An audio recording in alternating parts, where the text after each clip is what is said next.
한국에서 결혼 얘기가 나오면 거의 공식처럼 따라붙는 말이 있죠. 남자는 집, 여자는 혼수. 마치 조선시대부터 쭉 내려온 뿌리 깊은 가부장 전통처럼 느껴집니다. 그런데 만약 제가 옛날 한반도에서는 정반대였다고 말씀드리면 믿으시겠어요? 심지어 신랑이 신부 집에 들어가 살면서 신부 집안에 돈과 예물을 바쳤던 시절이 수백 년간 이어졌다면요. 오늘은 이 남자가 집을 마련한다는 지금의 공식이 사실은 우리 생각보다 훨씬 최근에, 그것도 완전히 뒤집힌 역사 위에서 만들어졌다는 이야기를 해보려고 합니다. 먼저 짚고 갈 게 있습니다. 지금 우리가 당연하게 여기는 신랑이 집 신부가 혼수라는 이 역할 분담, 조선시대 유교적 가부장제에서부터 곧장 이어진 전통처럼 보이지만 실제로는 그렇게 단순하지 않습니다. 오히려 한반도의 결혼 문화를 시간을 거슬러 올라가며 살펴보면 아주 오랫동안 지금과는 정반대의 방식이 일반적이었다는 걸 알 수 있습니다. 그 이야기부터 시작해 보겠습니다. 고구려의 결혼 풍습을 기록한 중국 역사서 삼국지 고구려전을 보면 이런 내용이 나옵니다. 저녁에 사위가 신부집 문 앞에 와서 함께 지내게 해달라고 청하면 장인 장모가 집 뒤에 마련해둔 사위 집으로 안내합니다. 그리고 이때 사위는 신부 집에 돈과 비단을 건넵니다. 아이가 어느 정도 자라야 그제서야 신랑이 아내와 자식을 데리고 자기 집으로 돌아갑니다. 이게 바로 서옥제, 그리고 이런 방식이 후대까지 이어진 게 남귀여 가혼입니다. 신랑이 신부 집으로 장가를 간다는 뜻이에요. 고려시대 송나라 사시 서긍이 쓴 선화봉사 고려도경, 에도 고려 사람들이 신부 집에서 손주가 자라는 걸 볼 때까지 거의 평생을 함께 사는 게 일반적이었다는 기록이 남아 있습니다.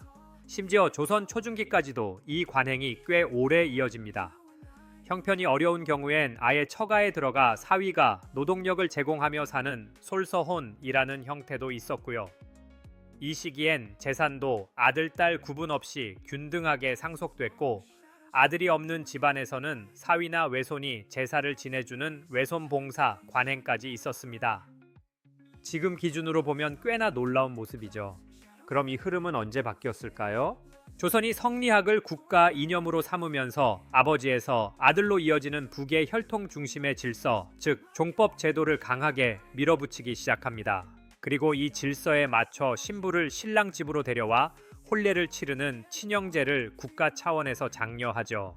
다만 이게 하루아침에 자리 잡은 건 아니었습니다. 조선 초중기까지도 앞서 말씀드린 남귀여가혼, 솔서혼 관행이 상당히 오래 저항하듯 이어졌고, 성리학적 질서가 사회 전반에 완전히 뿌리내리는 데는 시간이 걸렸습니다.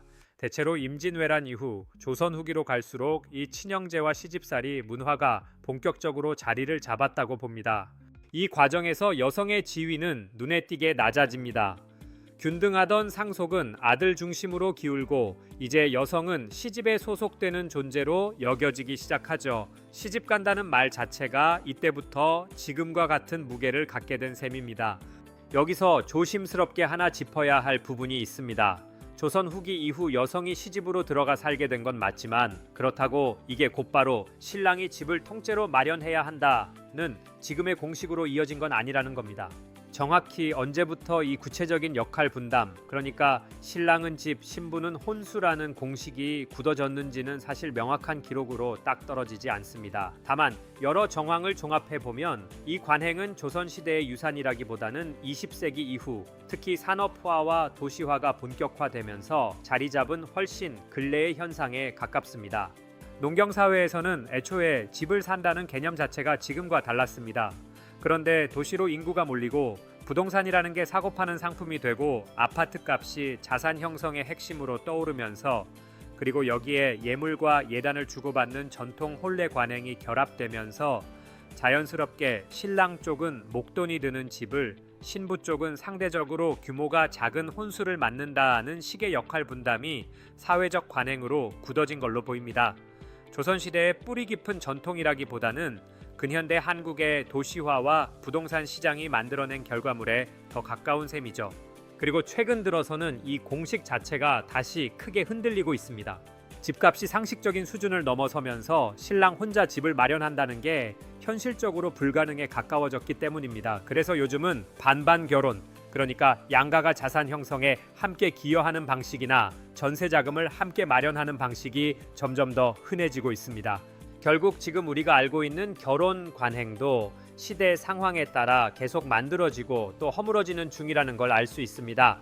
몇백 년 전엔 신랑이 신부 집에 들어가 살았고 100여 년 전엔 신부가 시집에 들어가 살았고 지금은 또 다른 방식으로 재편되고 있는 거죠. 정리하면 남자가 집을 마련한다는 지금의 결혼 공식은 조선시대부터 곧게 이어진 오래된 전통이 아닙니다. 오히려 한반도 결혼사의 훨씬 긴 시간 동안은 신랑이 신부 집에 들어가 살며 예물을 바치는 정반대의 풍경이 펼쳐졌습니다. 지금 우리가 당연하다고 여기는 관습들도 사실은 그 시대의 경제 구조와 사회 변화가 만들어낸 하나의 결과물일 뿐입니다. 그리고 그 관습은 지금 이 순간에도 계속 바뀌어가는 중이고요. 오늘 영상 재밌게 보셨다면 구독과 좋아요 부탁드리고요. 다음에도 우리가 당연하게 여겨온 관습 뒤에 숨은 이야기로 찾아뵙겠습니다.